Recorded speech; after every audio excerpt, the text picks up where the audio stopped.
Welcome everybody to the FameLab UK Final 2019. Please give a warm welcome to the stage, your host for the evening, Quentin Cooper.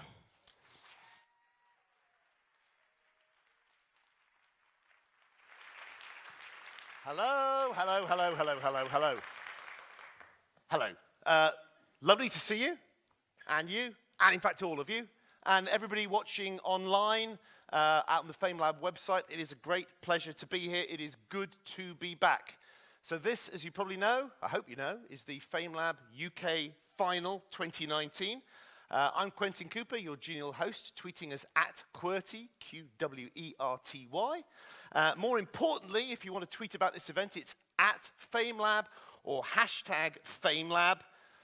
But first things first. This is the very first event of this year's Cheltenham Science Festival. A whole day before the rest of the festival starts. It's just so awesome they had to keep some distance from the rest of what's going on. This is also an event that first started here, or more accurately, hang on, let me get my bearings, more over there-ish somewhere, about 15 years ago, way back in the early Anthropocene. This was an event, this was the origin of FameLab. Since then, I don't know if those of you know it, it's spread across the world. It spawns what becomes the world's largest, best appreciated, most polysyllabically hosted science communication competition. The international Tremi finals will be taking place right here, again, more sort of over there-ish, in the Helix Theatre on Wednesday evening. Actually, no, sorry, not Wednesday evening, Wednesday all day from 10 a.m. to 7 p.m. It's what I call my Bruce Springsteen day. It's a very long gig for me, but kind of less about me, more about them.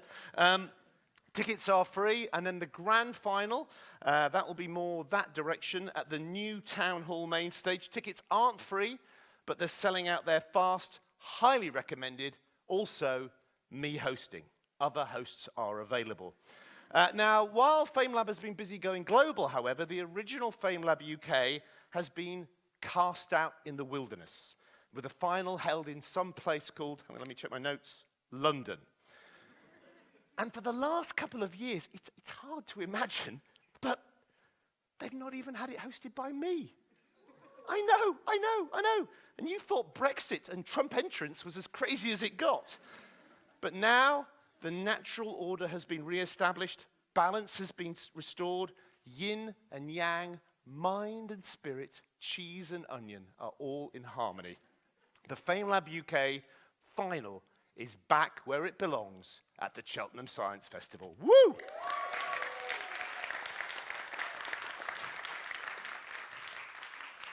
And to slightly more formally welcome it back where it belongs, in the bosom of the festival, please again put your mandibles together for Cheltenham's esteemed Director of Education, Ali Moore.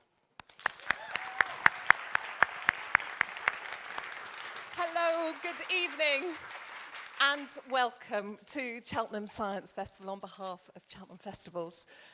If you are local, welcome to PAC. If you are come here from across the UK, welcome to Cheltenham. And if you are here from one of the 25 countries from around the world and part of their delegation, welcome to the UK and to Cheltenham Science Festival, and we hope that you have a fantastic week. Cheltenham Science Festival was set up, as Quentin said, many years ago in 2002 for the aim of enabling science and the impact on the world around us to be known to the public, for public engagement of science. And FameLab was set up in 2005 so that to give early career scientists the skills, the confidence, and the opportunity to make that science communication as brilliant as it can be. And ever since then, the Science Festival and FameLab have become inextricably linked.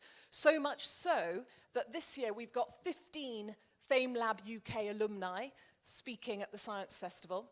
Our head of programming for the Science Festival, Marika Navin, is a FameLab alumni, and our education manager for the Science Festival, you've guessed it, is a FameLab alumni. So the Science Festival and FameLab are completely symbiotically linked.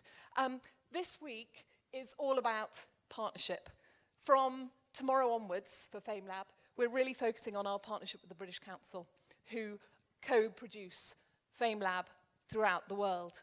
Tonight, it's about our partnerships across the UK, and I'm really delighted that we've got all the regional organisers here this evening, and I want to name them because FameLab UK would not exist without the commitment and skill of these people.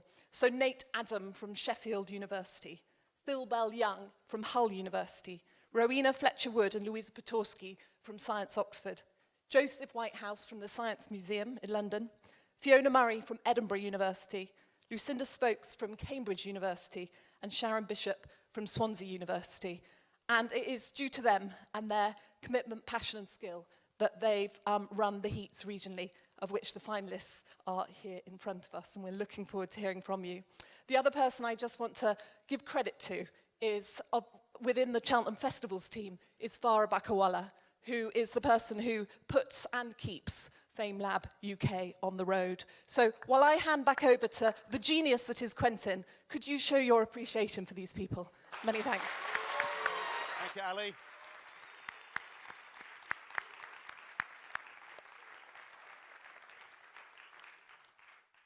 Thank you. And a small note of clarification. Right at the start of that, Ali said, if you're local, welcome to PAC. That's PAC Parabola Arts Centre, not pack and get out of town. So just be clear about that.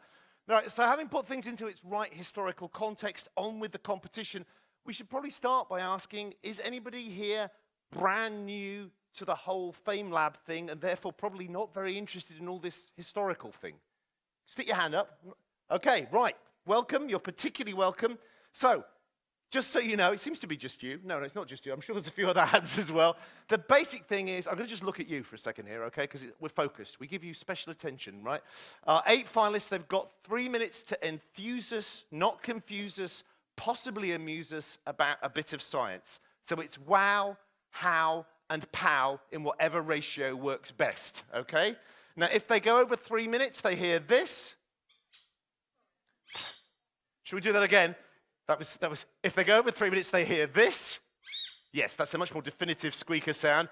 And once they've finished that 3 minutes, they have to survive 2 minutes of questions from our judges, who we'll get on to in a minute.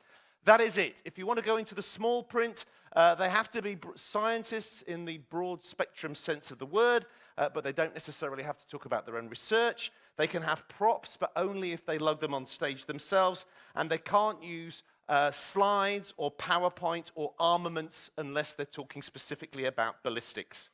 If you want to go into the very, very small print, one request for the audience: no flash photography, please. But that is it, though. Essentially, 3 minutes, scintillating science. That is all you need to know. Now, each of our finalists has already proven their skills by serving up an irresistible bit of bite-sized science. They've all battled their way through regional heats and finals, winning over immense, intense opposition and limited catering facilities to make it all the way to Cheltenham. But only one will walk, hop, or otherwise sashay away tonight as FameLab UK Champion 2019 and earn a place in 2 days' time in one of the semi-finals for FameLab International, okay? Which, as I said, is at the Helix from 10 a.m. free. It's very hard to get an audience at 10 o'clock in the morning, so I might just keep plugging that. Now, as a small additional incentive, not that they care about that, the winner will also get £2,000 cash and a lifetime supply of oxygen. Our runner-up will get £1,000 and self-healing soft outer tissue. And there is one more prize which you get to decide on, and the rest of the audience, which is our audience vote winner, and that is also £1,000. So it's quite a big decision as well. I'll give you details of how you vote later. But first, before we meet the first of our finalists, I should introduce those who stand in judgment. So please welcome writer, broadcaster, gardener, head of engagement at Genomics England, and chair of Cheltenham Science Festival, viviparous Viv Parry.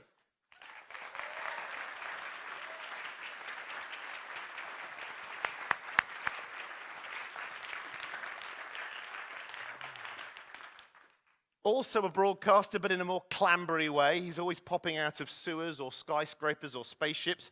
He's already made the series City in the Sky and the series Britain Beneath Your Feet, so it's only a matter of time before he's live at the Earth's core. Applause, please, for half soap, half soup, Dallas Campbell.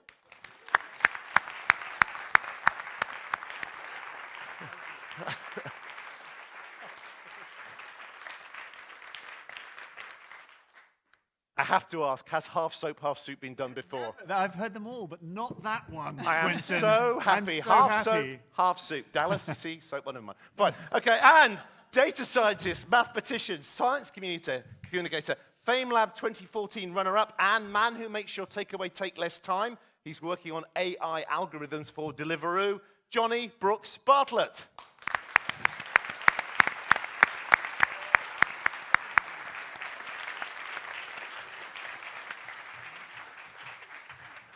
So Viv, they each get 3 minutes.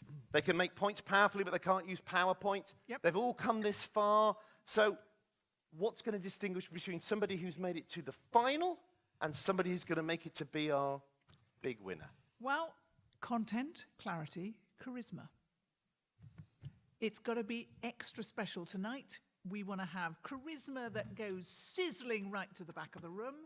And we want to have content that is of the moment, really speaks to people. And oh my God, it's got to be crystal clear and the science has got to be red hot.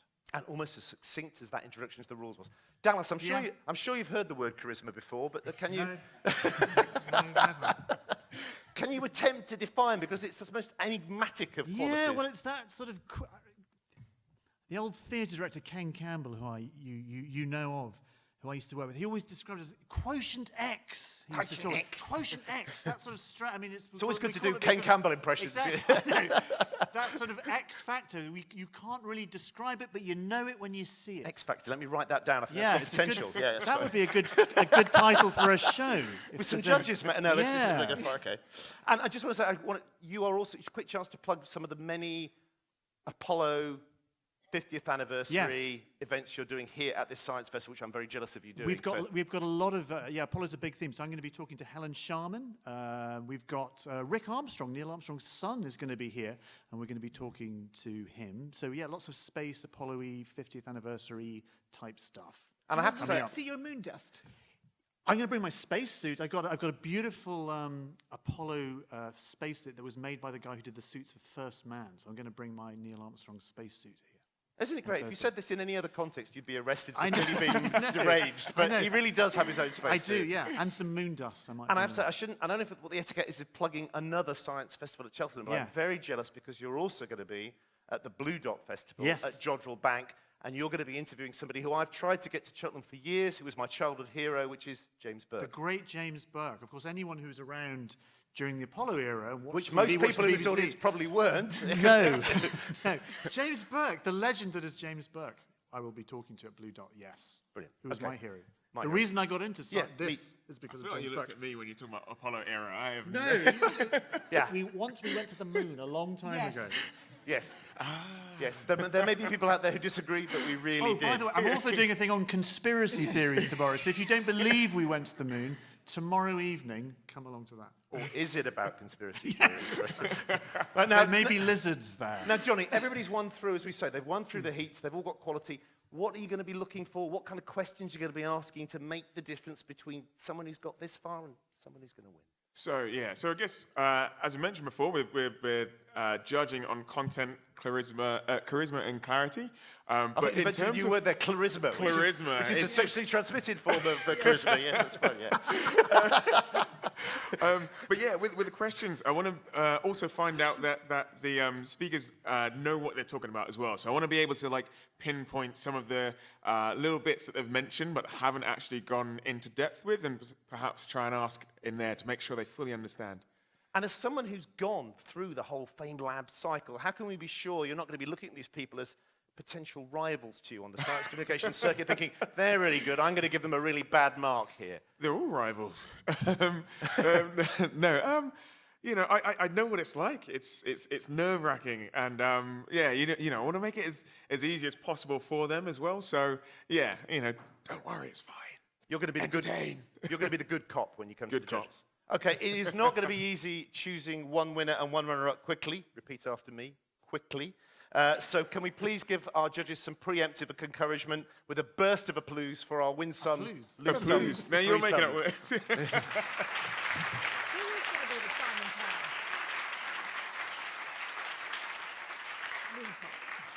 Now, while the judges are away deliberating, debating and deciding things really quickly, as well as your vote for the audience prize winner, there's also an extra treat, or I should say a series of 3 treats, a special guest appearance by the winner and joint runners-up of FameLab Academy 2019, which is the same as FameLab, except it's for teenagers. Insert own puberty-related joke here.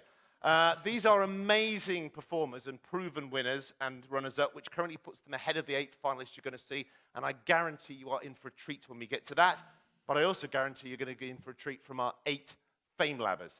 Now, the order is completely random. We're particularly grateful to our neighbours at GCHQ this year for helping us come up with it.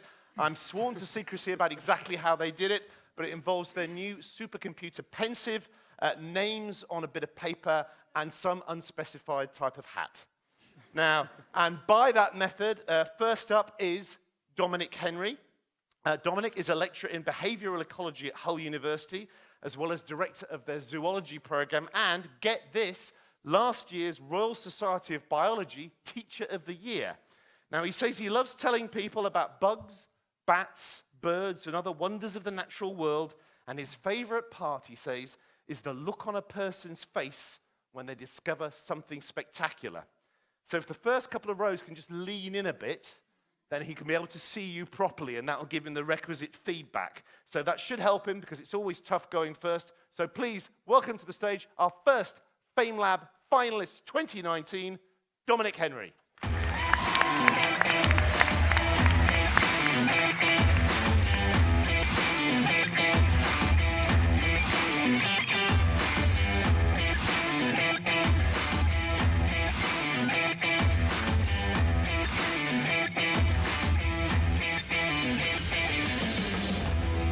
Okay. Imagine a predator whose sole purpose is to hunt you down and lay eggs inside of you. Eggs that will hatch into little larvae that will feed on your blood before consuming your vital organs one by one, with the express purpose of keeping you alive as long as possible. Once they have eaten their fill, they will burst out of you as a fully formed adult, killing you in the process if you haven't died already. So the predator that you guys might possibly be imagining is the xenomorph from the Alien film and its horrendous chest-bursting scene. And be immensely surprised to hear that I'm actually talking about a type of wasp. Not the common wasp that we find ruining picnics, the parasitoid wasp. Don't worry, none of them feed on humans. In fact, the vast majority of species are so small that I can fit 500 individuals into this tube, which cost me £20 on eBay. Now, these guys are really impressive. Even though they're only about 5 millimeters long, they hunt by smelling the food that their prey is eating from up to 20 meters away.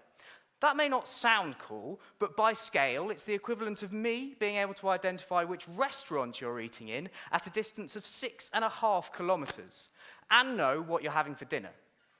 Now, obviously, these guys are inherently fascinating, but I want to talk to you about them this evening for a specific scientific reason. You see, parasitoid wasps might just be the best alternative available to us for chemical pesticides. You see, pest control is an essential part of farming because up to 1/3 of production is lost to insect pests in the field. Up steps the parasitoid and its gruesome life history in a process known as biocontrol. There is a €150 million industry rearing parasitoid wasps for release on organic farms and greenhouses to allow for pest control without the use of chemical pesticides. There are a really broad variety of crops that we can use parasitoid wasps in, including corn, courgette, cotton, citrus, and chilies. And that's just some of the ones beginning with a C. In fact, there might be as many as 2 million species of parasitoid wasp worldwide, making up 2/3 of the whole of the wasp family, which includes the bees and the ants, and is called the Hymenoptera. However, insect numbers have declined between 40 and 90% worldwide, with widespread pesticide usage playing a major role in this. So what can we do? Well, next time you have aphids in your azaleas or caterpillars in your cabbages, show some wasp love and use biocontrol in your own garden.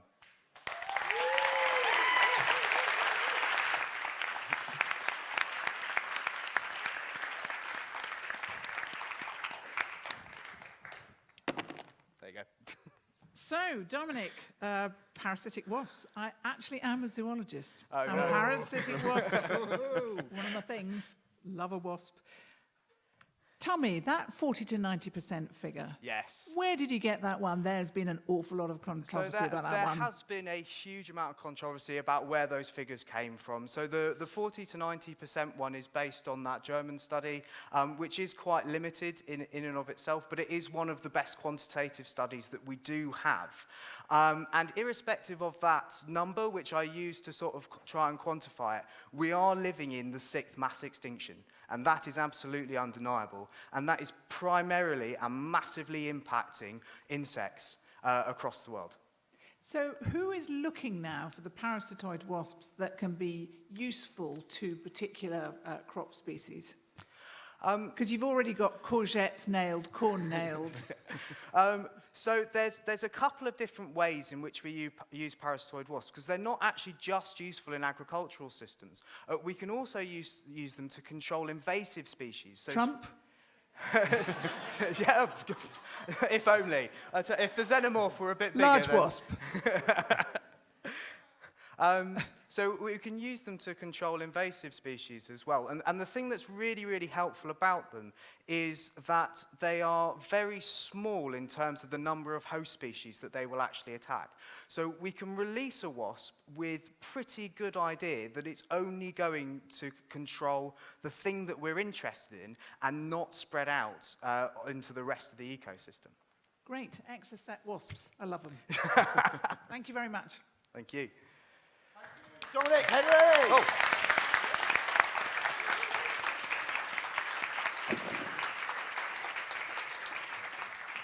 Judges, just so you know, you had a whole 45 seconds of spare questions there. Really? Yeah, Oh, yeah, yeah. right. Okay. So Well, just Most use of your time you tell us to hurry up, so we're Yeah. not sitting here in fear of... I'll hurry you when you need to be hurried. okay. Don't you Okay. worry as well. Anyway, brilliant. We've already had, at the start of the show, we've already had vegetables thrown in profusion, which is a nice reversal of what happens on a really bad show as well. Now, Dominic Henry is an anagram of heroic in mind, but was he heroic indeed? That will be for our judges to decide later, after you've seen the rest of the finalists, starting with Ellie Murter. And she is an anagram of thermal guile, which is appropriate because she is a climate resilience project coordinator for the wonderfully named Scottish sustainability charity Sniffer, a trustee of the 2050 Climate Group and a PhD candidate in urban climate resilience at Strathclyde University. Now, as you may have gathered, she is committed to changing the climate of how climate change affects us and adept at adapting strategies. But can Ellie cannily convey some of that thermal guile and resilience brilliance in just 3 FameLab minutes? About to find out as we too warmly welcome Ellie Murter.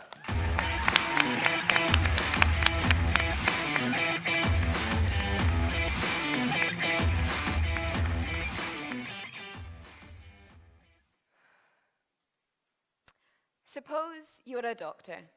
A patient arrives who has bronchitis and lung cancer. Which do you treat first? The immediate infection or the long-term chronic illness?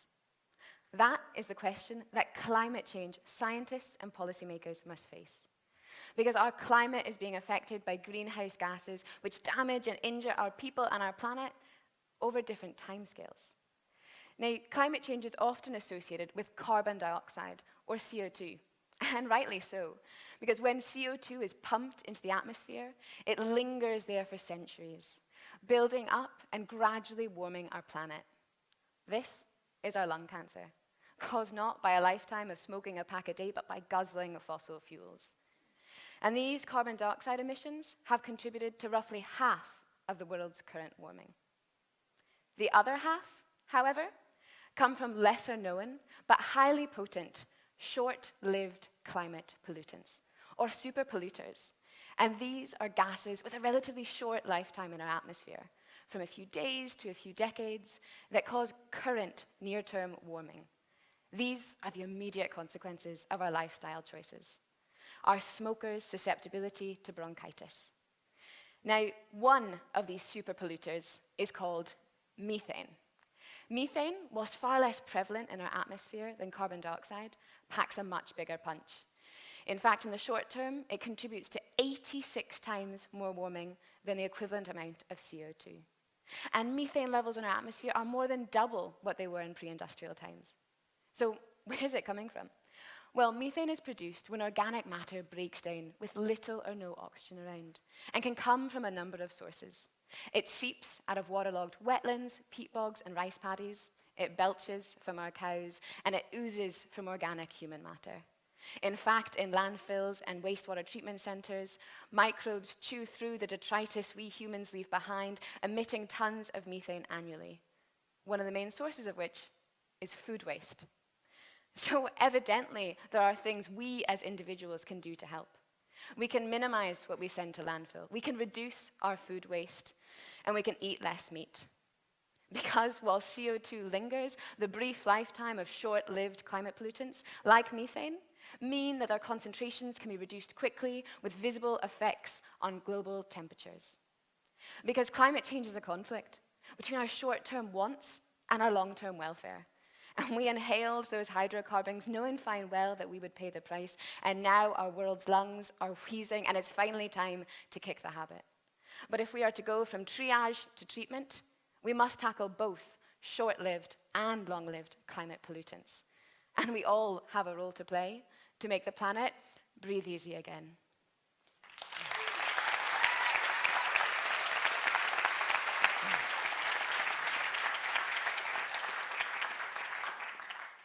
Thanks, Ellie. Just while we're on the subject of Trump. No. Because I'm sort of... I am funded by the Scottish Government, so I can't be political in any Oh, okay. case. I'll Sorry. So, yeah, Donald Trump, methane. But funny you mentioned the US, because Obama did actually introduce methane measures for the EPA for the oil and gas industry that have slowly been rolled back under Trump. The reason I mentioned it, because obviously as a climate scientist, you're going to meet all kinds of resistance to climate science. And I'm just interested, when you're talking to a general lay audience, you're going to hear all these different things. How do you go about talking to someone who's very resistant to climate change, someone like the Donald Trumps of the So world? that's the main reason why I joined FameLab and tried to participate, to learn about strategies of storytelling and building that narrative around climate change. And it's why I've tried to work with and develop human analogies, because it seems like humans are only concerned about themselves and their individuals, so making it kind of a medical analogy seems to work a bit. However, I am trying to transition that to more positive images of, right, if we adapt and we mitigate, we will have a more sustainable, economic, prosperous, and just world. So it's kind of, for my line of work and for my research, what we try to do is identify what makes people tick, how is that going to be affected by climate change, and what we as a society and as individuals can do to address those to make it better. And what's the kind of one thing that you've said to people that's kind of made them change their minds? Have you ever changed a mind? Is it possible to change a mind? Oh, I believe so, definitely. I think the weather... You have a very fierce look there. Sorry, apologies. I know, I feel like the climate science speaks for itself, but it's really building about those human narratives that's going to get people to change their minds, because unfortunately, we don't believe it often until we feel it and we experience it. And because we've experienced this extreme weather, even in the UK and in Scotland already, people are starting to tick. So again, through my role at Adaptation Scotland, we've identified 15 main consequences of climate change for Scotland, and we use a lot of visual imagery, and it's quite funny the things that people pick up on, and they're going to change their habits because of these potential consequences. And one is increasing Lyme disease in Scotland. So ticks are going to spread further, and we might have high instances of Lyme disease. People are very keen. So yes, take action on climate change, less Lyme disease. Yes, apologies, is that me? Okay, I'm sorry, I'm forcing you to a climate climax. Ellie Murta.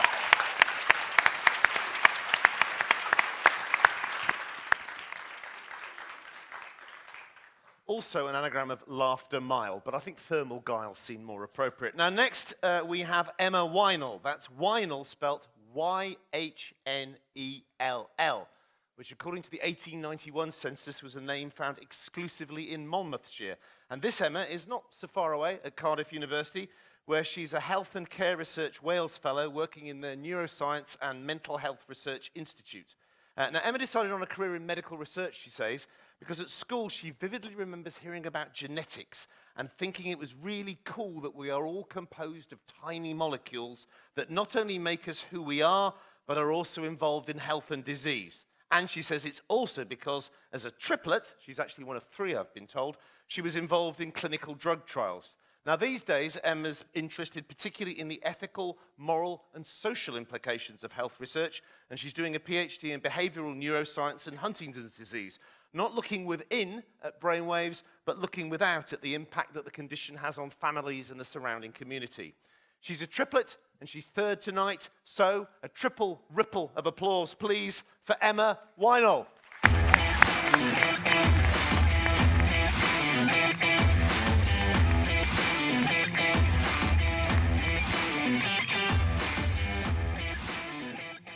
Good evening, FameLab audience. How are you doing? Great, that's exactly what I wanted, thank you. That's a great response, and this tells me that your brains are working really well this evening. But have you ever wondered what actually goes on inside the human brain? Well, this evening I want to take you on a journey inside the human brain so we can understand just a bit more about it.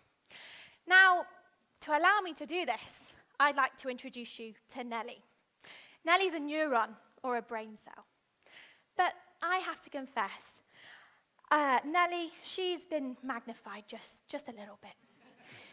Because actually, there are 100 billion brain cells in your brains right now. And how is it that those brain cells work together? I mean, they're watching me, they're listening to me, and hopefully they might even work together so that you can remember at least some of my talk this evening. But neurons, they communicate with each other by sending messages. But neurons, they haven't got any WhatsApp, text messages, or emails. No. Neurons have two special ways of communicating. The first way that they communicate is through the use of electricity. Neurons send electrical signals from one end to the other. Now, imagine you go to touch a hot oven. Ow! You quickly pull your hand away. And that is because your brain has evolved a really quick automatic response to protect you from danger. So that's electricity, but it's not quite enough for the neuron because they have to send their message through the end of the neuron to the next one. So how might they do this? Well, they use a very special and unique mechanism, and that is chemical bubbles. There we go, there they are.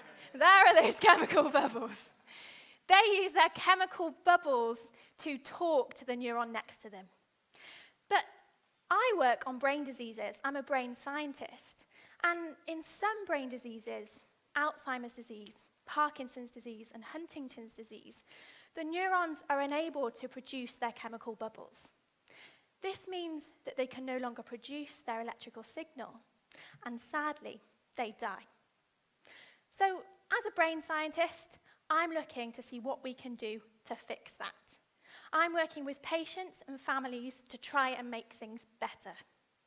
So, the next time you have a brainwave, or maybe just even a little bit of brain trouble, remember your neurons, your electricity, and just a few chemical bubbles. Thank you.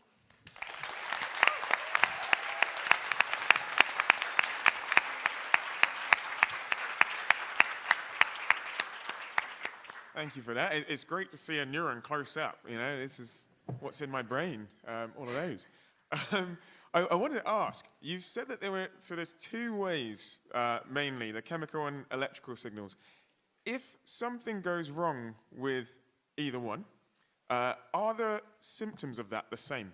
So if, the electrical signals don't conduct well, do I see the same symptoms as if chemical signals don't? So they'd probably be a bit different. For neurodegenerative diseases, so things like Alzheimer's disease and Parkinson's disease, it is the bubbles, because the brain cells can't make those chemicals. But if we're looking at the electrical signals, that's normally charge, so chemical charge. So it might be ions like potassium and sodium that's the problem. And are we looking at the same sorts of neurons? Because you're talking about the pain response, you know, bang, ow, sort of thing. So you've got neurons in our brain. Are they the same neurons that we'd see passing through like our arms and hands? So if something went wrong with the neurons in the brain, is that the same sort of Similar, things? yeah, really similar. They're a little bit different. Your brain cells, there's lots more of them, and they're probably more insulated because your brain is super important, so it needs to be really well protected. So we really need to look after our brain cells. Oh, and quickly, what do you mean by insulated there? Oh, yes, insulated. So imagine an electrical wire. It has plastic around it to speed up the conduction of the electricity, and it's just the same in our neurons. Fantastic. And you work with Huntington's? Yes. So tell me about the mechanism behind that, because that's really quite different, and there's a new drug coming, isn't there, for Huntington's? Yes, so Huntington's disease affects a particular part of the brain called the striatum, and that drug that you're talking about is looking at why Huntington's disease is caused, because it's super rare, because it's caused by a single faulty gene, and it's looking to try and counteract the effects of that negative gene. Fantastic. Can I go? Yeah, you're good to go. Free to go.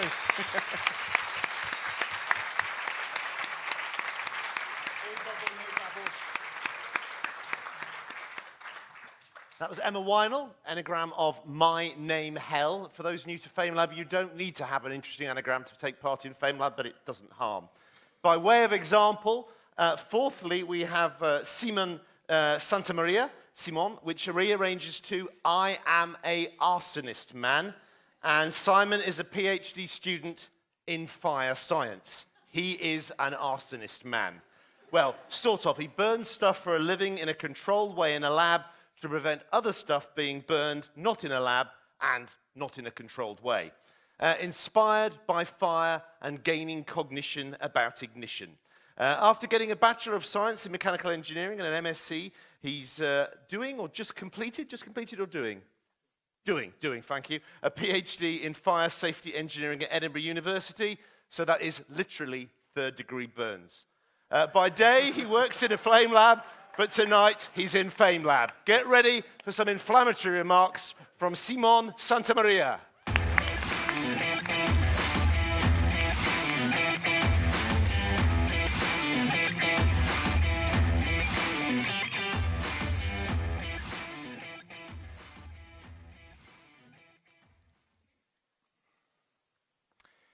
Imagine that you're a firefighter. You respond to a call and you find yourself amidst the chaos of a burning building. You find it difficult to breathe and to see. Behind you, you encounter a closed door. You reach to open it, but you pause. You see hundreds of firefighters open thousands of doors every day across the world. And sadly, some of them will die quickly after that. Why? What is the worst that could happen if we were to open this door? To answer that question, we must recruit fire scientists, like me, to help us understand how fires behave. To sustain a fire, there must be a mixture of the right proportions of oxygen and flammable gases. If that mixture ignites, it will generate a flame, and the flame will expand the gases around it, and it will release heat. However, just as humans, fires cannot survive without oxygen. So if a fire were to develop behind closed doors, the process will be a bit different. Initially, it will behave quite similarly, but as the fire gets bigger and bigger, it will start to consume all the oxygen inside of that room, and then it will suffocate, it will extinguish. And you might wonder, where is the danger in that? Well, after extinguishment, we will have a room behind those doors full of flammable gases. If we were to open that door, then air full of oxygen will rush in and mix with the flammable gases inside, until at some point, the whole room will contain a mixture of the right proportions. For a few seconds, if you were to look inside of that room, you will see it filled with smoke, but no traces of a fire. It will look relatively safe. And this is when the worst can happen. If the gases inside reignite, the flames could reach the corners of the room rapidly. This will trigger a chain reaction as the gases ignite, expand, and accelerate. As they approach the doorway, they will accelerate even more, releasing massive amounts of energy, resulting in a fireball exiting through the room. This is called a backdraft. Backdrafts are a horrifying phenomenon that terrify firefighters and baffle fire researchers. They are the hidden danger, lethal danger, that lurks behind closed doors in every fire. Fortunately, the research is helping us build our capacity to predict them and protect the lives of those at the front lines. As we go back to our door, we must now decide then whether we open it, go in and investigate, or just walk away. This time, I think I will just walk away. Thank you.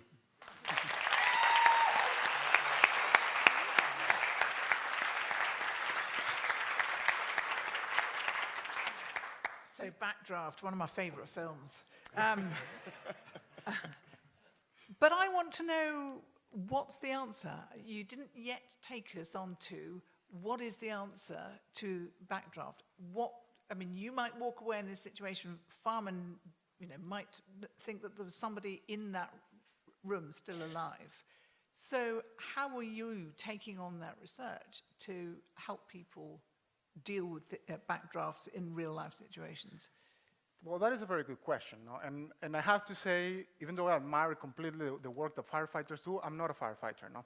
So I can talk to you about the answer from the scientific point of what we're doing, but I can also say a little bit of what I know firefighters do.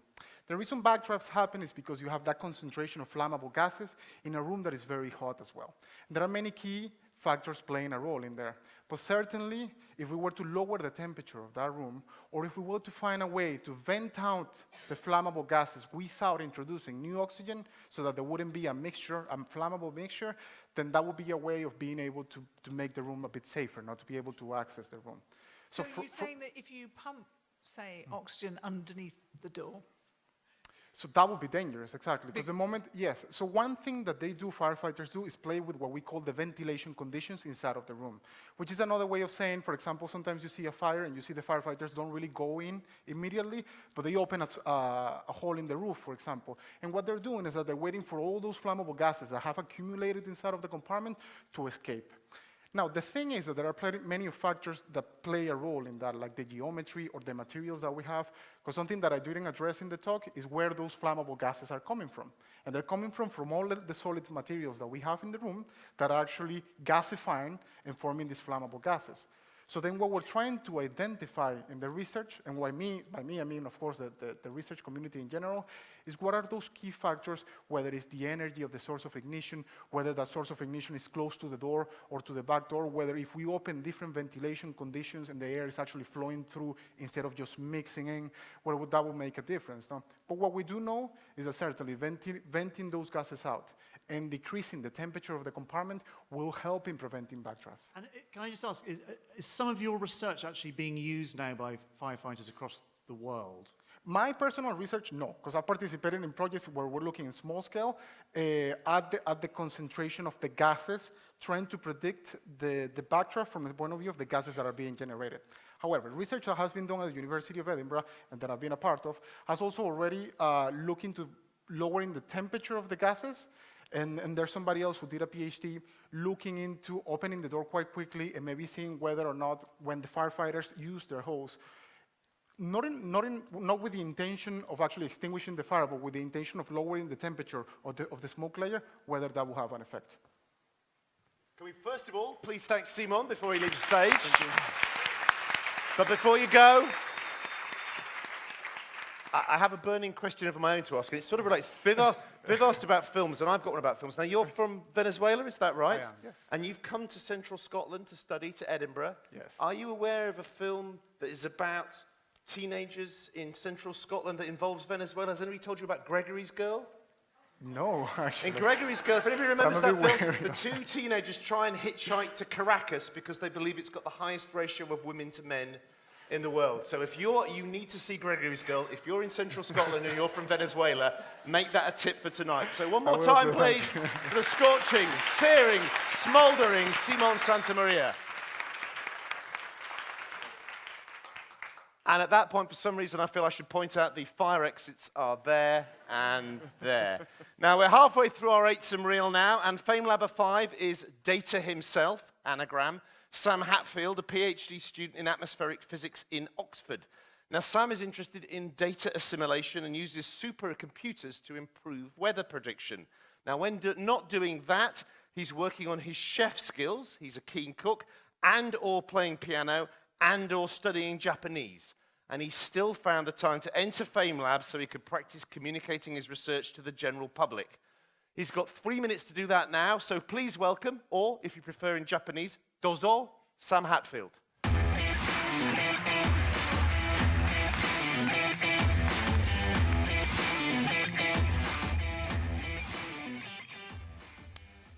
At the Paris Climate Conference in 2015, the nations of the world agreed to limit global warming to 1.5 degrees.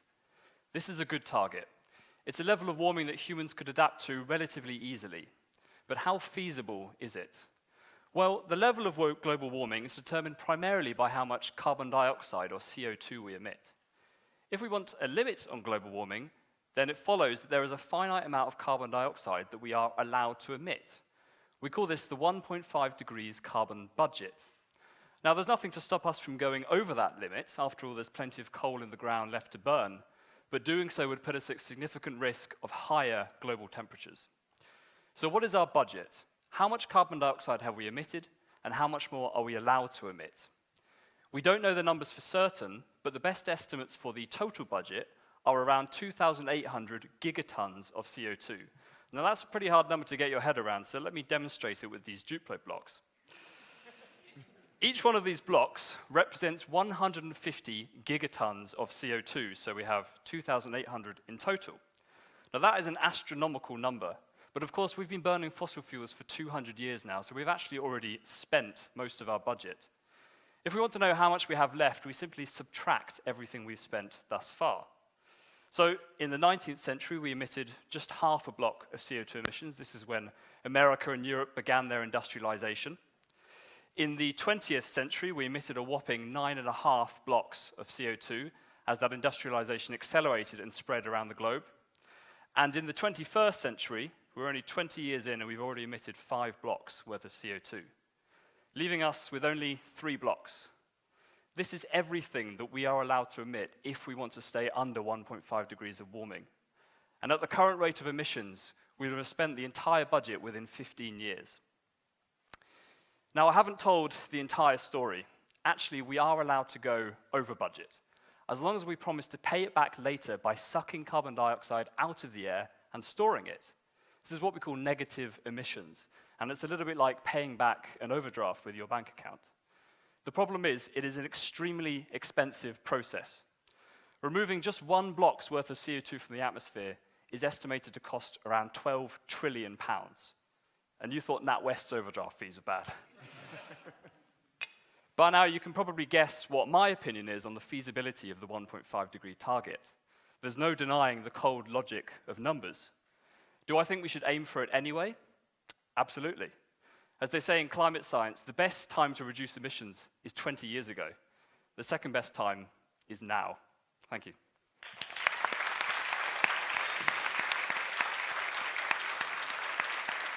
Thank you, Sam.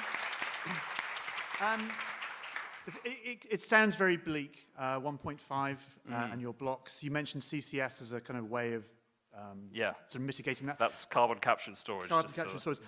I mean, scientists like David Keith, for example, who talk about climate geoengineering in more sort of prosaic terms, things like stratospheric particle spraying. Where do you stand on that? Is that a solution? Because if we're not going to be able to make 1.5, we're going to have to get a little bit more radical. Yeah, so just to bring everyone up to speed, people are proposing artificial means to reduce the Earth's temperature by, for example, spraying particles into the stratosphere.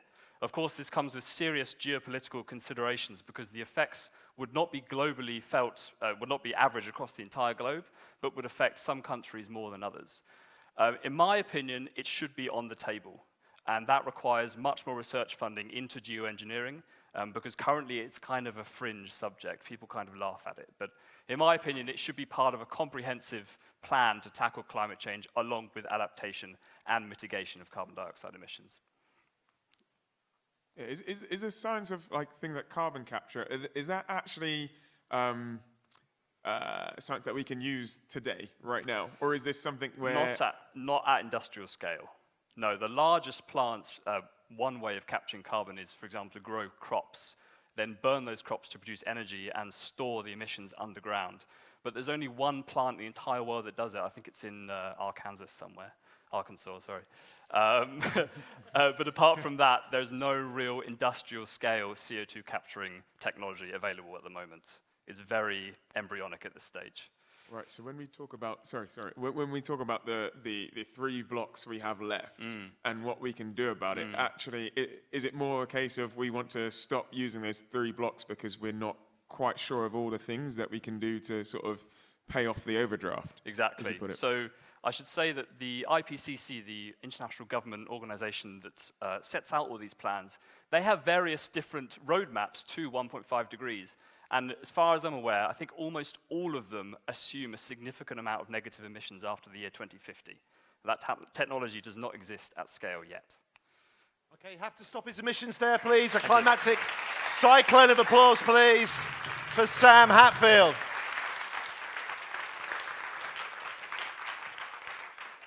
Now, Sam was our Oxford heat winner. Now he crossed the Oxbridge to Cambridge, and their winner, Doug at Champong. Doug describes himself as a low-key hippie. That's low-key, not Loki as in Norse and Marvel mythology. And he says he loves experiencing life and is in awe of space, genetics, technology, and the natural world around us. Now, Doug's awe has previously been directed at biomedical science and sustainability, but these days he's a student UX designer. That's UX as in user experience, creating products that provide a meaningful experience for those who have them, at least in theory. Now, to that end, he's director and designer of a new startup called Science Go. And 3 years ago, Doug entered FameLab, made it to the Cambridge Final. This time, he's made it all the way to the UK Final. But can his science go even further?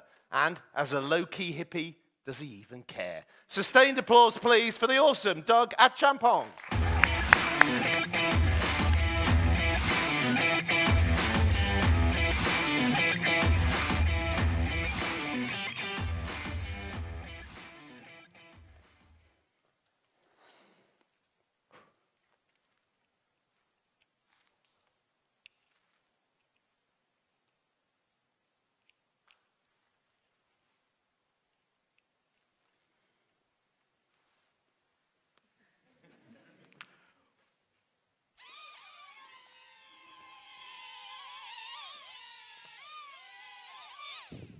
I was interacting with this helicopter ball via its infrared sensors at the bottom. Keyword, interaction. I'm a student UX designer. UX meaning the user experience with a product. We currently design some of your favorite apps such as Tinder, Instagram, so on and so forth. In the future, it is believed that robots will become an integral part of human living. And UX designers will be that translator that design our interaction with our mechanical compadres. A good example of UX is utilizing your smart speaker to gather more information. Fiona, where can I find the best pizza in Cheltenham? Sod up. Leave me alone. Well, in that example, communication would have been the best form of interaction because it frees me up to do something else in the house whilst gathering more information for perhaps that date later. One of the goals of UX is to find the right type of interactions coupled with that technology to create a seamless experience. But when it comes to robots, there are some resistance to them. Because I know there's people out there that says robots are stealing our jobs. They're stealing our jobs. I get it. But robots may and will have some benefits. The world is going through a digital change. And the UK is one of the countries leading the pack in wanting to be at the top levels of robotics and artificial intelligence. Robots will help us with many, many challenges. For example, the future, overpopulation, and our care homes.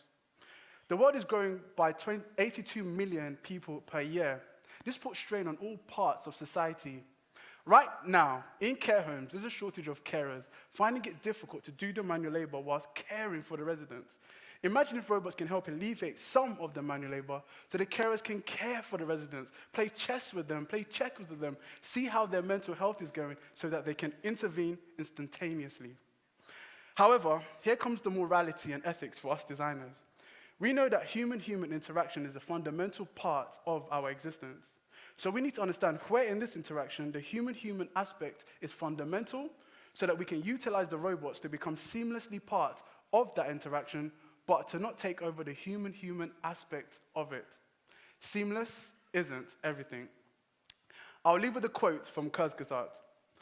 Human beings have built a world that's nothing short of amazing, but with all the technology that we've created, they fail to satisfy or substitute our fundamental and biological need for connection. Most animals get what they need from their physical surroundings. We get what we need from each other. So we must remember to design our artificial world based on that. Thank you very much.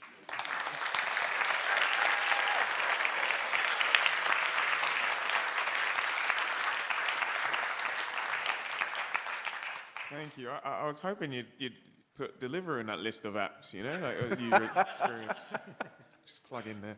I wanted to ask, so as far as I understand now, because I'm not a UX designer, a lot of UX designing is through how humans interact with applications, interact with software. Yep. And your talk discussed that we might want to do it with now physical things, this hardware, these robots. Yep. What differences are there in the process in thinking about how a human interacts with software compared to how a human interacts with physical hardware?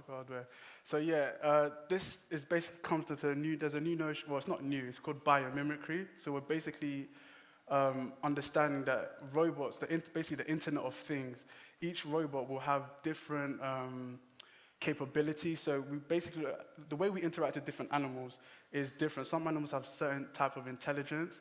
So parts of our gadgets, all our gadgets that we use, some of them will have different embedded artificial intelligence. So how we interact with them would depend on what they are for.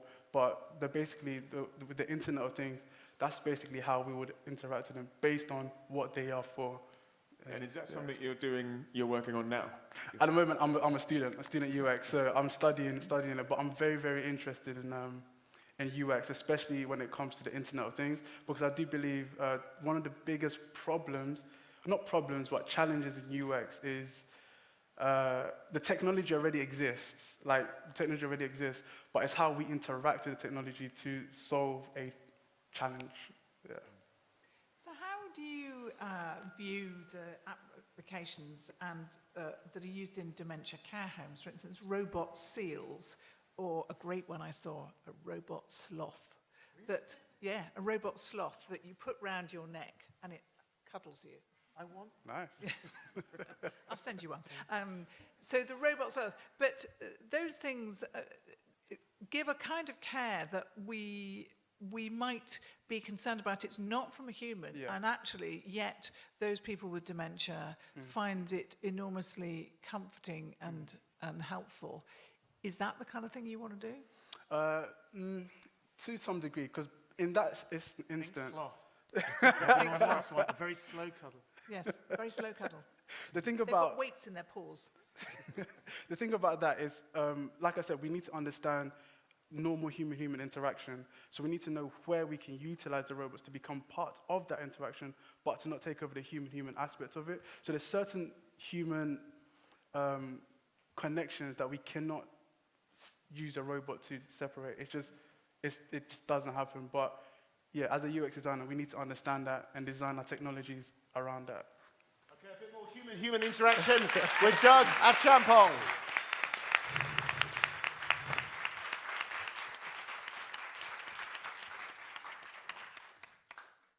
I don't know if you can get robot versions of the other 7 deadly sins as well as the Robo Sloth. It sounds great as well. Okay, entries for the best FameLab suit competition are definitely shut already. And by the way, if those who are interested in the details of the rules, Doug very cleverly made use of the fact that your 3 minutes start from your first word. So that whole Robocopter bit did not count towards his time. Very clever. Right, now last but one, remember the order is entirely random. Our London Heat winner, Tim Gordon. Tim is another of our... Oh, hang on, I'm jumping ahead of myself. No, I'm not. Tim is another of our finalists in the front line of the ongoing battle against changing climate. He is a marine biologist at Exeter University and exploring the unprecedented destruction of coral reefs, hoping to find ways to protect and restore these invaluable, irreplaceable ocean ecosystems. Now, one way he's found that's very effective is to engage with as many people as possible with the subject by talking about it, and one of the most effective ways to do that is 3 concentrated FameLab minutes. So, a tidal surge of noise, please, for our penultimate FameLab UK finalist, Tim Gordon.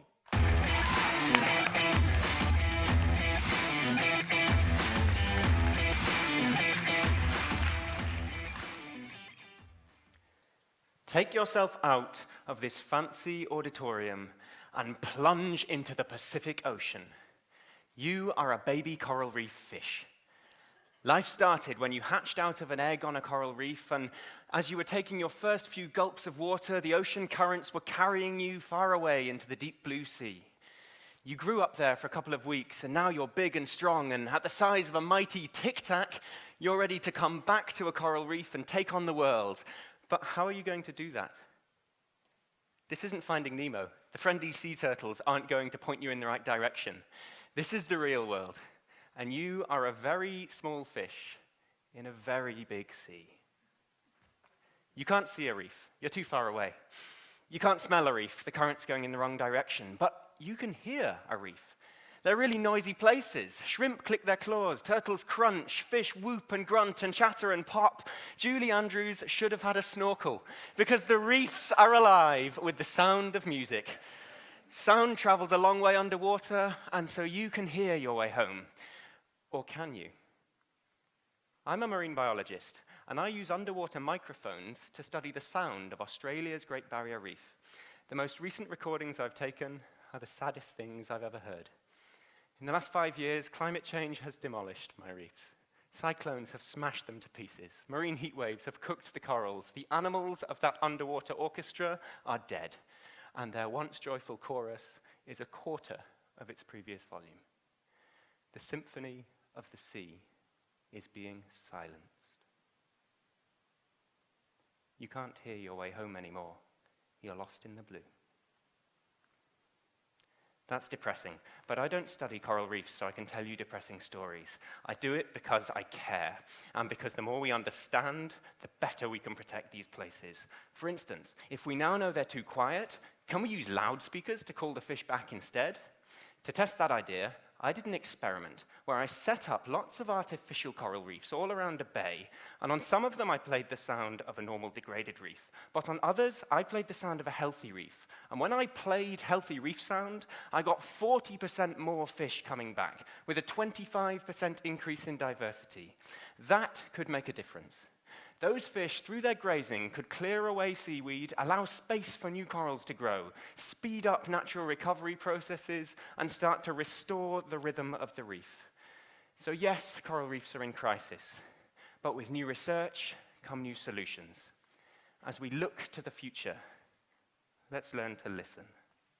Thank you.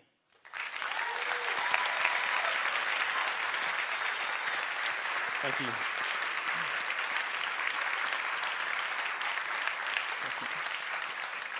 So, fish mitigation for climate change there, by getting the fish back to tend their coral gardens and make new corals grow. How would you see that in practice? That's a really neat piece of research, but how would you translate it into practical applications? It's a brilliant question. So the experiment I designed was something that I did with 7 or 8 other people over the course of about 2 months in a little bay in Australia. It proved a point, but it didn't expand up to scale. Next week, I'm going to Indonesia, and I'm really excited about that because what we're doing there is we're taking more people, we're working for a longer period of time, and we're working on the world's biggest coral reef restoration program. We're essentially taking our sort of pilot trial proof of concept and trying to upscale, see if it works at bigger scales. And I'm really excited. We'll see. We'll put our loudspeakers in our bags, we'll go, and I'll let you know. And is YouTube video as well. Who are you funded by?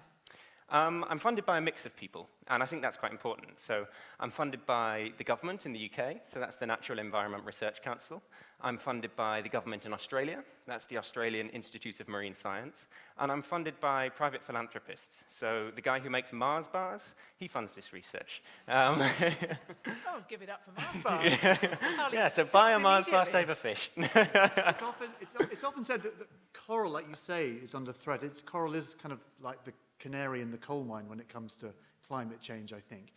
I mean, we heard about 1.5 degrees. I mean, is something like this going to, bring coral back from the brink, or are we sort of fighting a completely losing battle here, without wanting to be too depressing? Yeah, no, it's not depressing. It's important. It's an important question.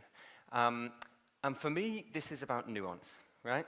It's very easy for us all to be tempted into that frame of thinking that climate change is on or off, and our ecosystems are alive or they're dead, and we're either going to lose coral reefs or we're not. That's not the case. The world's more complex than that, as I'm sure we all appreciate. And so for me, the role of coral biologists today, and in fact all ecosystems, is to preserve what we have the power to preserve. Warming has already destroyed a lot, and it will destroy a lot more. But there is a huge amount that we are in control of.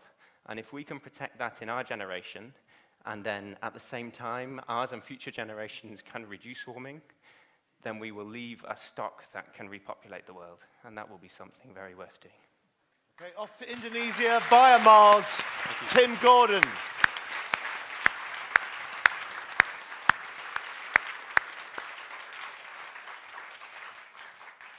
So Tim may be off to Indonesia via Mars, but will he be off to the Tremi finals on Wednesday? We will find out very soon, because I only have one FameLabber to go. By the way, I think Julie Andrews should have had a snorkel, maybe the one-liner of the evening so far. So finally in this final, we have the one finalist who did not come through heats in front of audiences, but who won through online. This is something that's new for 2019. We've been aware for a while that although there are heats for FameLab all over the UK, not everybody has one that's particularly close to them, so we thought we'd have one person in the final through an online application, and that person is Samantha Donnellan. Samantha has moved from the Scottish Highlands to Liverpool and switched from biochemistry to infectious disease research. Her PhD was on developing new ways to combat tuberculosis using nanomedicines. Nanomedicines, for those of you who don't know, are like ordinary medicines, but much, much smaller. She says one of the challenges of this work is not just developing new treatments, but raising awareness of just how widespread and dangerous tuberculosis still is. That's why she decided to enter FameLab, and having succeeded digitally, she's now here to follow up physically. Hoop, holler, and hullabaloo, please, for the last but statistically unlikely to be least, Samantha Donnellan.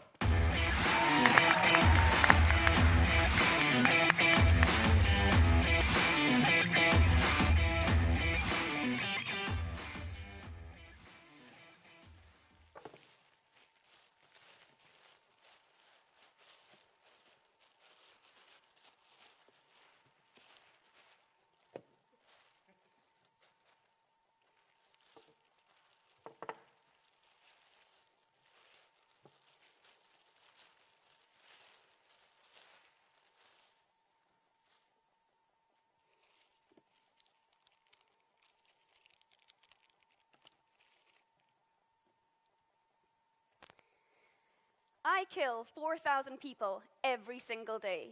I kill 1.6 million people every single year. And I'm solely responsible for latently infecting a quarter of the entire globe's population. What am I? I am, of course, the human disease tuberculosis. Tuberculosis is very difficult to kill and requires multi-drug therapy over very long periods of time.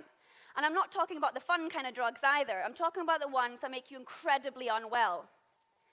Tuberculosis is an airborne disease and primarily infects our lungs, and it causes a lung congestion.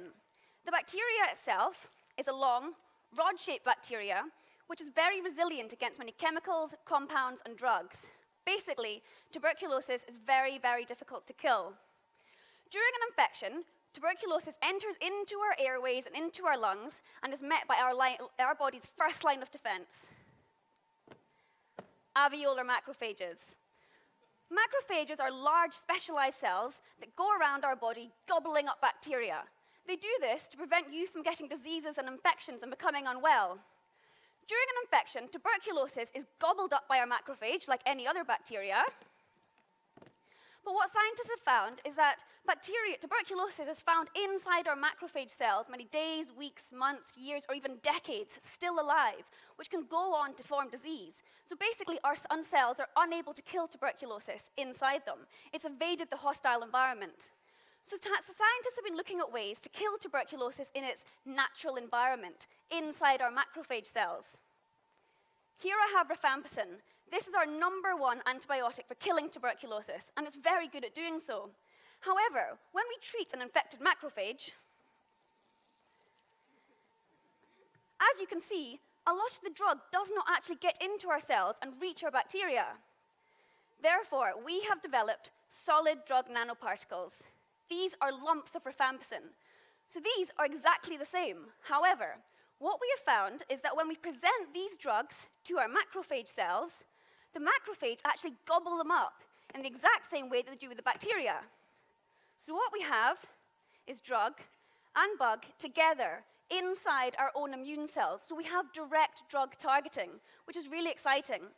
And when we compare these two at killing tuberculosis, we have found that this one is 50 times more effective at killing tuberculosis than the normal, than the normal formulation of drugs. Ladies and gentlemen, TB or not TB, that is congestion. However, the question is whether nanotechnology is the answer to our solution. Thank you.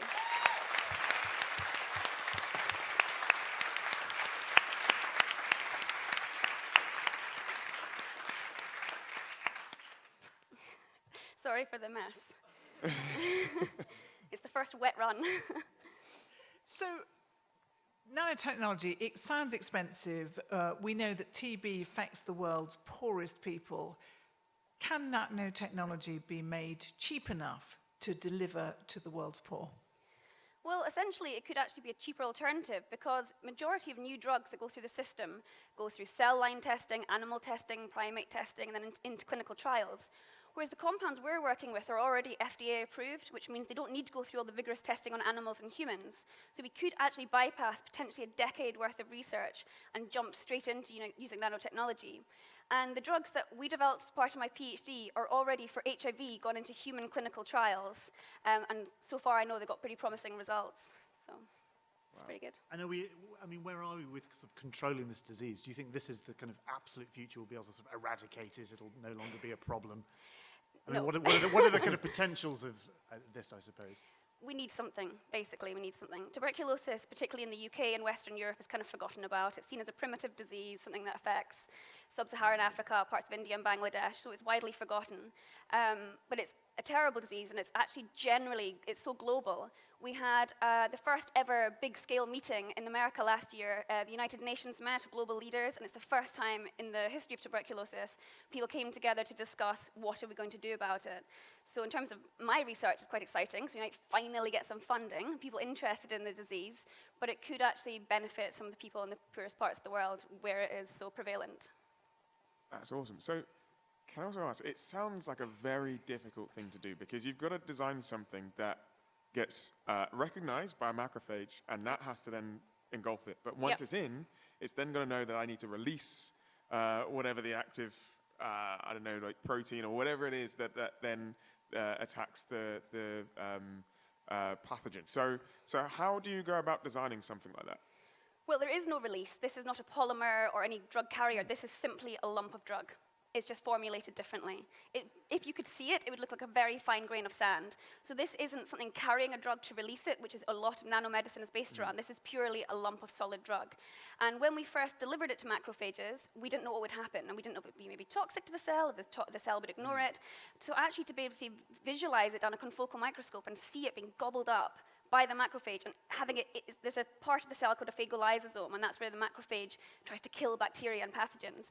And we could see our bacteria and our lump of drug side by side inside the macrophage cell. Wow. So it was quite cool. Okay, I have to leave it there for the outrageous macrophagist, Samantha Donovan.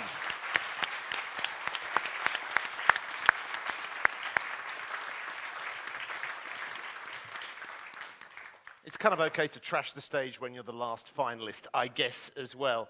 And I don't know if it's a portent or irrelevant, but I should also say that our reigning 2019 FameLab International champion, that's reigning until Thursday, when of course we'll have the new winner, which is Khairia Mohammed Hanafia from Malaysia, also had TB as her subject.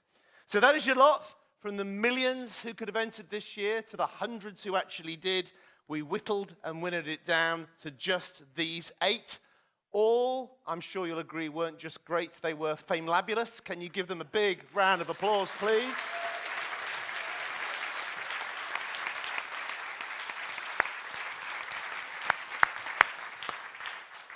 And it is genuinely real pity only one of them will get to be in the FameLab Final, the second Final, on Wednesday, because they could all equally well be there, but it is the nature of the beast. Only one of them will be. We've had the TB or not to be. Now comes the slings and arrows of outrageous fortune. And that is going to be down to our judges. So judges, be sagacious, be pugnacious, be bodacious, but above all, be quick. Okay. We need one winner, one runner-up, and 7 others with crushed dreams, all in 15 minutes. Right. Okay. So can we speed them on their way with some applause, please? Biz, Johnny, woo, and half soup, half soap. Now is the time for us to get to work as well. While they're away, we have work to do, the audience prize. Now, I approach this nervously. There are 2 parallel histories of FameLab. One is of many years of successfully encouraging huge numbers of talented new science, technology, engineering, and maths communicators. The other is of a large number of supposedly error-proof voting systems for audiences always going wrong on the night. In the worst case, stranding me and the audience with me on stage for 40 minutes while we fixed it. Now that's probably not going to happen tonight because we've used this system before with some success, but I'm just saying this to kind of, raise fears and lower expectations. So here's what you do. First and most importantly, decide who among our great 8 you thought was greatest, as in gave the best combination of FameLab presentation and dealing with the judges' waffle and questions. Now, if you can, please overcome the urge to vote for someone because you know them or fancy them or they're from your university or you're part of a world or have a similar lack of fashion sense or you thought the subject was very serious and important or anything else other than how they communicated their bit of science directly and through their responses to the judges. Voting is anonymous, so however much genetic material you share with them or hope to share with them one day, they will never know how you voted, okay? You're free to vote for whoever you thought was best. Okay, stage 1. Next, please get out your smartphone or other internet-enabled device, and I'll give you a second to do so. If you don't have anything on you with which you can access the internet, congratulations, you've just been technologically disenfranchised. And it could be everybody else will be if we have some difficulty here. I think the Wi-Fi capacity here is slightly less than the number of people, but if you can't get on the system I'm about to say, try 3G or 4G, but not 5G, it's not here yet. So the network is CF Voting. And the utterly unhackable password is Science 2019. That is all one word, unless you're a pedant, in which case, yes, it's one word and one number glued together, but without a gap between them. But SCIENCE 2019. Okay? Once you've done that, and this is the tricky bit, go to live.voxvote.com. live.voxvote.com. I'm hoping this is all up on the slide behind me as well. Great. And then enter the PIN number 47814. Now, that might seem complicated, but what I know will help is it's just 5 less than 47819, which is prime. I'm sure that'll help. Now, if all has gone well through the miracle of technology, or just a miracle, you should see a list and be able to vote for whichever of the 8 FameLabbers you think was best. As soon as you click to vote, click to leave the event, and you are done. And I'm going to give everybody just a minute. Are you making progress? Are you kind of getting to the site? Can we have a kind of happy mumble if you're getting there? Happy mumble? Very well responded. By the way, I really liked the whoa during the last one. Whoever did that whoa, that was excellent. Okay, so I'm just going to give you another 30 seconds to vote.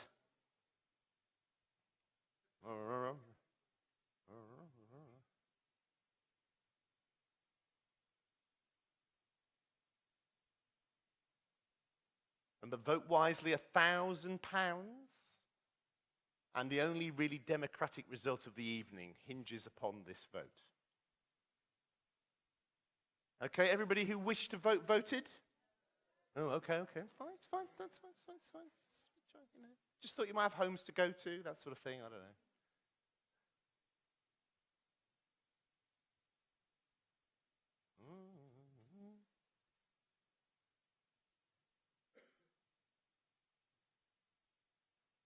If you really want, we can keep the vote open during this next bit, and you can vote during that as well. But ideally, we'd like you to have voted fairly soon, because then we can work out who's actually won. So I'm not going to close the vote. Are people still voting? Okay, so I'm going to keep the vote opening while we move on to the next bit. Now, as I mentioned at the start, there is now an early teen version of FameLab called FameLab Academy. It's not yet gone nationwide, but it's still very fiercely fought over, and the standards are extremely high. So we thought it'd be nice to give a chance for this year's winner and runners-up to be seen by a wider audience, i.e. yourselves. Now, this is just for fun, and I'm not going to tell you which one of the 3 you're about to see was the actual winner until we've seen all 3 of them. And we're going to start with Arwen Borthwick Hunter. Arwen is at Westonbirt School near Tetbury, and her favourite academic subjects, I'm told, are English and history, and her favourite not-so-academic subjects are Weimaraner dogs and sushi. She hates, and apparently really hates, people cracking their knuckles. She says she's courageous and one day wants to be a marine biologist, but for now, I'm hoping she'll settle for a Fame Academy star, making a special guest appearance in the FameLab UK Final. So bang your hands together, but please don't crack your knuckles for Arwen Borthwick Hunter.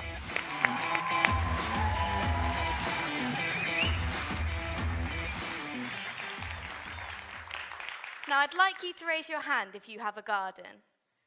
Keep it up if you get ant mounds. They may seem annoying, but actually something amazing happens inside. But unfortunately, this doesn't happen in England. No, for this, we have to travel to Switzerland, to a super colony of wood ants. These ants take honeydew from spruce trees and bring it into their nests. They eat it, and this is amazing because it keeps their temperatures and the nest temperatures way above normal. This helps the queens to keep laying and the larvae to keep growing. But with heat comes a problem. Diseases thrive. The ants have an amazing solution to this. They take the resin from the tree. Resin is a sort of gum that trees use to coat over their wounds. They take it and put it on top of their nest and bring it inside their nest. They combine it with formic acids from their bodies to create a natural antibiotic. One nest has been recorded to have over 4 kilograms inside. Now, nests with resin inside are less likely to contract diseases such as fungi. But these aren't the only animals that self-medicate. Bears, deer, and elk consume medicinal plants. Pregnant elephants in Kenya have been known to eat leaves to induce labor, and pregnant lemurs nibble on tamarind and fig leaves to help aid in milk production. But none of these animals win my award for best self-medicating animal. No, this goes to baboons in Ethiopia. They eat a plant which combats with schistosomiasis. Schistosomiasis is a disease caused by a parasite that lives in fresh water in subtropical and tropical climates.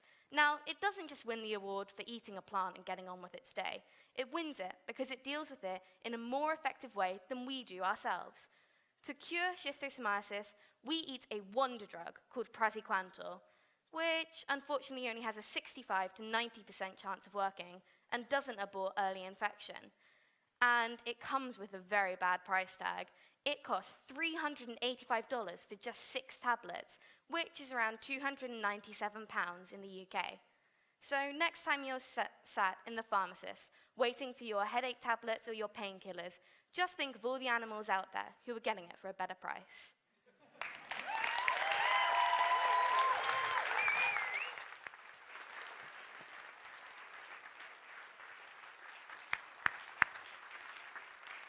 Fabulous. Richly deserved applause there for Arwen Borthwick-Hunter. Brave is the person who says schistosomiasis 3 times live on stage as well.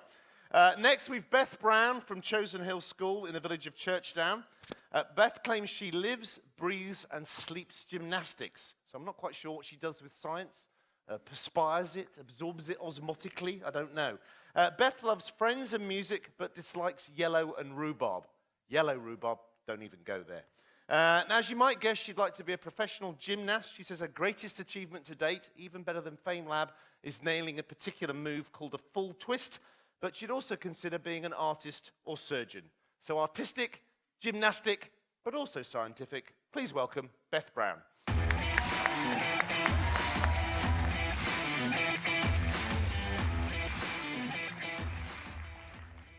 Do fish get thirsty?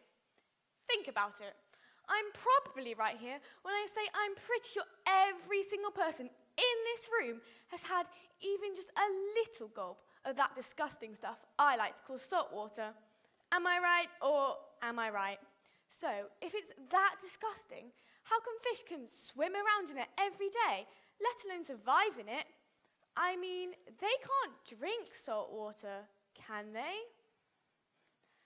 As you know, humans are reliant on a bunch of tangible things, basically meaning they can't survive without these things.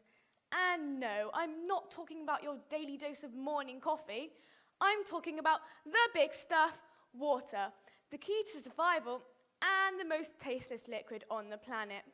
Tragic, I know, but since it is one of the most crucial necessities to survival, I guess we just have to live with it. Or just not live at all.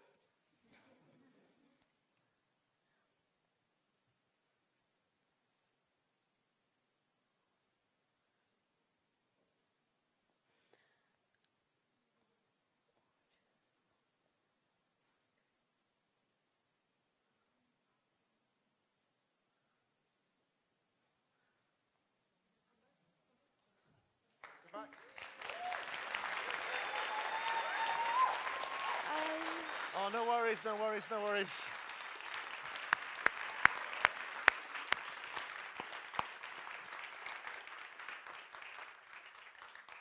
Thank you, Beth. That was literally, she was in full flow and literally talking about water, and then it went, it's the others make you realize just how hard it is to talk for 3 minutes and memorize it all.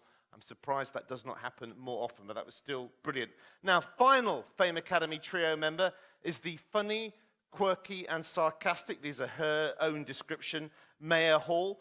Maya loves Star Wars, Marvel and Lord of the Rings. Girls like that didn't exist when I was at school. And dislikes spiders. So the bit with Shelob and Return of the King, that must be really freaky for her. Maya's career aspirations is to be a civil engineer or a physicist, and she says her proudest moment is being here today. And we are proud to have you. The third of our FameLab academicians, Maya Hall.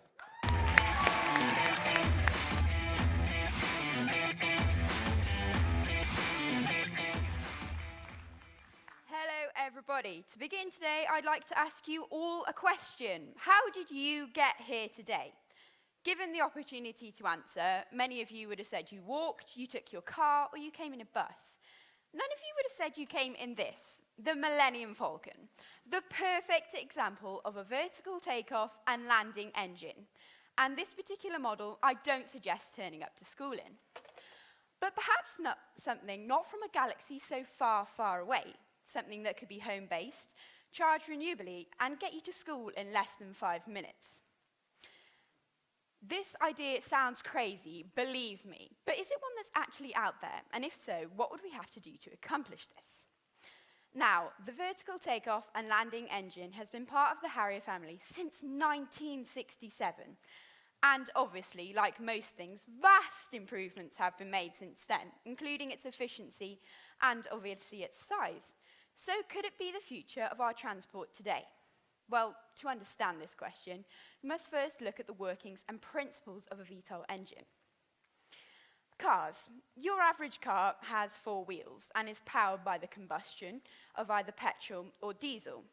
And within the first 10 seconds of talking about them, we found a huge fault with them. They're massive polluters. According to the Environmental Protection Agency, in 2017, 28% of our total CO2 emissions came from our cars and transport, which is a shocking figure. Could this be reduced or even stopped by the introduction of VTOL into everyday life? Well, the truth is, vertical takeoff and landing engines are no angels themselves and are big polluters. Because the lift fans, which give the VTOL its vertical takeoff and landing ability, are powered by jet engines, which use up a large amount of jet fuel on each flight. So, could they be the future of our transport in the future? Well, sorry. It's been a long time since I've done it. The vertical takeoff and landing engine has no points of contact because the lift fans give it enough thrust to take off vertically. So that gives it one major advantage over our cars: no points of contact during motion. Because a recent study done by oceanographers and marine biologists have found that along with microbeads in plastic, one of the biggest polluters in our oceans today are tyre shavings. They wear away from our tyres when we drive along our roads and are slowly washed into the ocean. That brings me on to yet another problem. Our roads, everyone whilst driving along will have gone pothole, which when sat in the passenger seat is not a good sound to hear. So, could VTOL solve the problem we encounter with roads? But if we didn't have to fly on our roads, where would we fly? Would the government even allow them to fly? And more importantly, would you, the people, want them to fly? We need to sort our transport out. We're killing our planet by driving to Tesco. But to finish today, on a light-hearted note, I'd like to leave you with a question. Given the opportunity, would you choose to fly the Falcon or the Ford? Thank you very much for listening.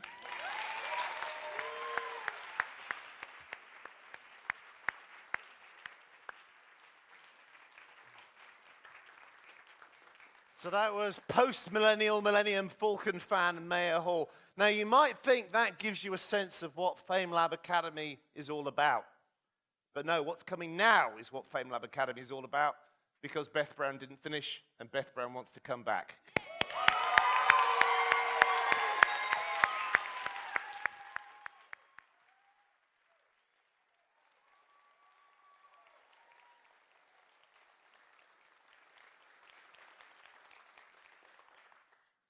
Fish, get thirsty. Think about it. I'm probably right here when I say I'm pretty sure every single person in this room has had even just a little gulp of that disgusting stuff I like to call salt water. Am I right or am I right? So, if it's that disgusting, how come fish can swim around in it every day, let alone survive in it? I mean, they can't drink salt water, can they? As you know, humans are reliant on a bunch of tangible things, basically meaning they can't survive without these things. And no, I'm not talking about your daily dose of morning coffee. I'm talking about the big stuff, water, the key to survival, and the most tasteless liquid on the planet. Tragic, I know, but since it is one of the most crucial necessities to survival, I guess we just have to live with it, or just not live at all. Now, pay attention, because this is where it gets interesting. Start to consider thirst. What is thirst? It basically just means the urge to drink, like a craving. Our hypothalamus, a part of our brain, detects low water levels and gives us that dry feeling in our mouths. Thirst. However, it is a completely different topic when talking about animals. Fish. There are so many different types of fish, and yet they're all fighting for one thing: survival. And to do this, they must drink, right? But do they get thirsty? Otherwise, how will they know when they need to drink? To put this into perspective, Imagine you live in a giant bowl of spaghetti bolognese. Yes, you heard me, spaghetti bolognese. Would you still feel hungry? Yes. Now you know exactly how fish feel. But do they get thirsty? To demonstrate this, I'd like to introduce my good friend, Bob. Now, fish don't consciously decide they need to drink. Oh, no. It just somehow occurs. The gill's like a vacuum, sucking in all this extra water when they need it. Isn't that just perfect for Bob, then? He can do all the exercise he needs without feeling the urge to slurp a gallon of water. No excuses. Lucky him. So, this means fish don't get thirsty? Well, I guess they're lucky they unconsciously drink it, because you know what would happen if they didn't. You guessed it. Death.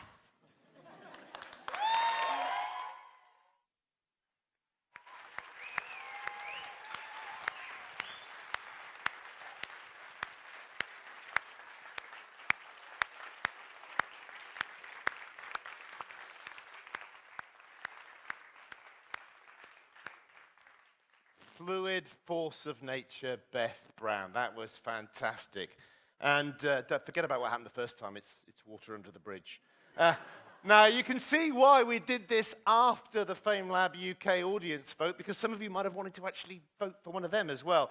So, and maybe in a few years' time you'll get the chance, because I'm hoping some of these people will be seeing again in FameLab UK.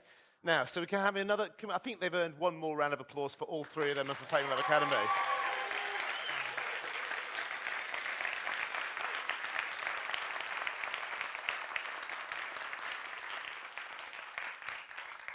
And which one of them actually won?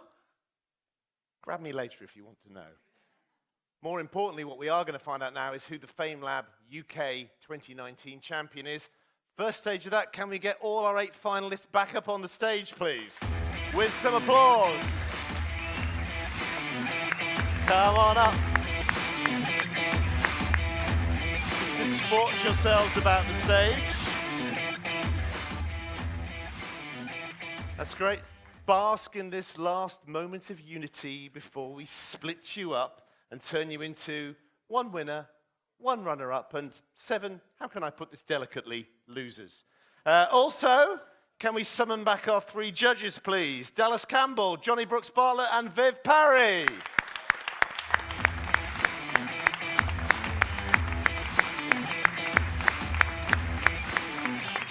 You might need the handheld as well.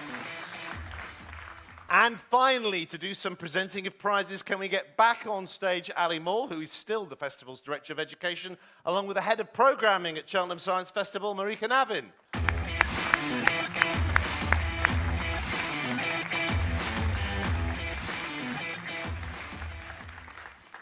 So we're going to start with the wisdom of crowds, which is the audience vote winner. I've been handed this envelope. I have not opened it. And on it, it says, audience winner, UK Final 2019, just in case it was something else.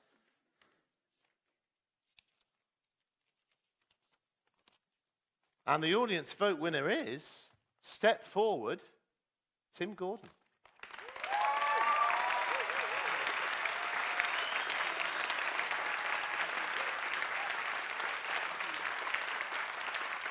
Well done. So that was Marika handing you a physical certificate and a currently virtual check, but that it is out there at some point as well. Okay, so now, the audience, are you going to be in alignment with the judges? This is where we find out, or will the runners-up and winner's prize go to somebody else? I don't know. I predict at least one of them will. Viv Parry, as our chair, can we first have the customary overview of the stresses, the strange, the trials, the tribulations that you have been through to reach this momentous 2 decisions? Actually, we came to a decision, I have to say, pretty quickly. There was an awesome load of talent on display, but actually, there were some clear winners for us. We wanted... Not the usual, we tried and it was a struggle and they were all almost identical speech. No. It was one of them was brilliant, the rest, forget it. In fact, we didn't even talk about it, we just looked at each other Yeah. and went, No, it's... that was it. We just... Right. Can I start with a commendation? commendation. Yes. Yes? Not the. We just wanted to say before we get to our runner-up, our winner, that we thought that Ellie Murta. We saw how nervous you were. You breathed out. It's a great technique, by the way. You breathed out and you delivered a fantastic, very authoritative piece. Okay, commendation.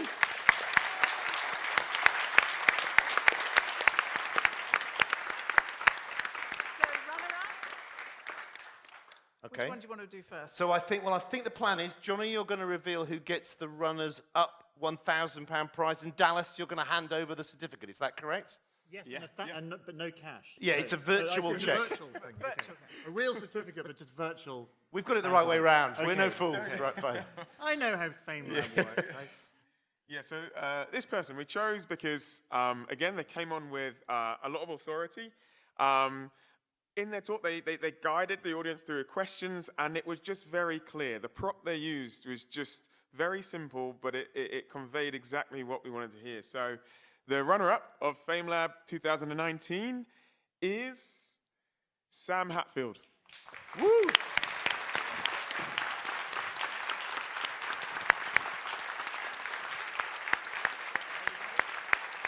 Congratulations.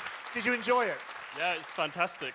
I'm glad you picked up on the Duplo, because when I first got to this subject, I thought, it's just a blimmin' nightmare. So I thought using a child's toy would be the best way to explain it to people. So thank you very much. Congratulations.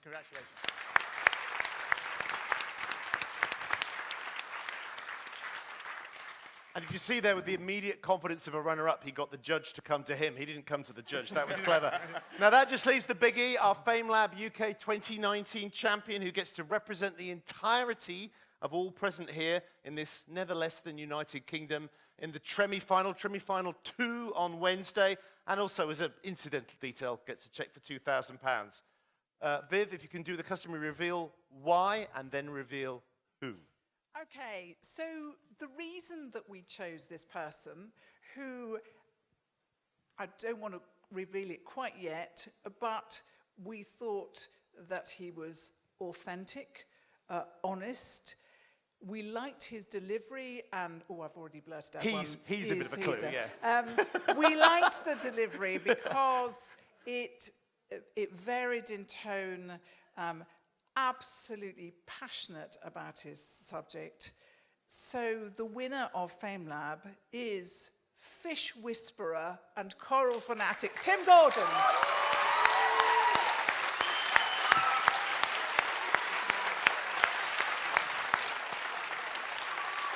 If I can nick that off you.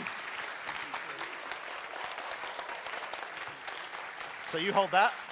Okay.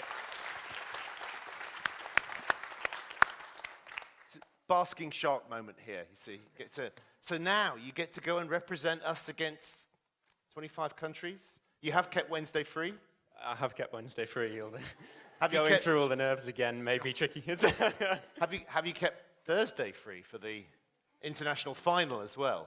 Yeah, I don't have much of a life, so that'll be all right. You don't have much of a life as well. Okay, fine. And any plans for the hang on? You've got £3,000 now, if I've got my maths right, haven't I? Yeah, no, that's right. I'll pay my rent to start with, I guess. Paying your rent's a useful thing as well. And Cal, can you reassure us now that you've won, you're not going to go all Khaleesi and turn on the other FameLabbers? You're all going to stay part of the happy FameLab. Sorry, that was a spoiler. But yeah, no, it's actually been really brilliant. Before tonight, we've spent a weekend together training and learning, and on a workshop learning how to communicate this stuff. And I think we have learned from each other a huge amount, and encouraged each other a huge amount. Because you're all cheering for each other as each person came on. The loudest whoops were coming from the front row. So this is not that kind of a rivalry. It's a friendly rivalry. No. And hopefully you are now all FameLab alumni. And when we heard right at the start from Ali about all these FameLabbers who are still part of the Cheltenham Festival, it's the winners, it's the finalists, it's everyone. You're all part of that fantastic global network now. Exactly, and I think going forward from here, we will continue to encourage each other and to learn from each other and to drive each other on, and that's something really special that I think all of us have got out of this whole experience. So thank you to FameLab for creating that and allowing us to gain that experience. Thank you. Okay, one more time, please, for Tim. Thank you.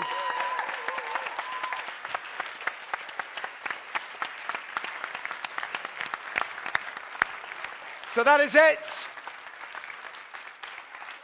Once you've got a winner, there is nowhere else to go but the pub or home, or even better, the pub then home. So although there is, of course, somewhere else to go on Wednesday from 10 a.m. for the Tremi finals, which I think I might have mentioned a couple of times, which kick off, and the Helix Theatre, admission free. Tim will be appearing in number 2, which will kick off at 1:15, just so you know that. Thank you all for coming. Hope to see some of you again on Wednesday, maybe some of you on Thursday evening for the grand final. Loads of people to thank. Much gratitude to Fahar Bakawala and the rest of the team at the Science Festival for organising this, to all the local partners, including numerous universities and science museums who put on regional heats, all the trainers, to our trio with brio of Johnny Brooks Bartlett, Dallas Campbell and Viv Parry.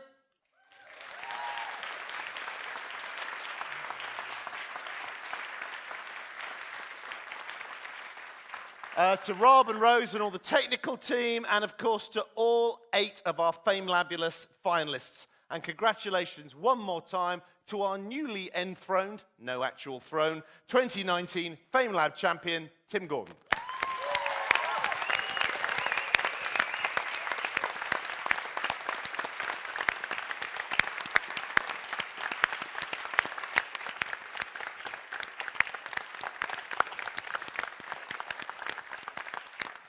And if you can just imagine a curtain has fallen, rather than we just sort of stand here awkwardly, because that's it. Thank you very much. Go home.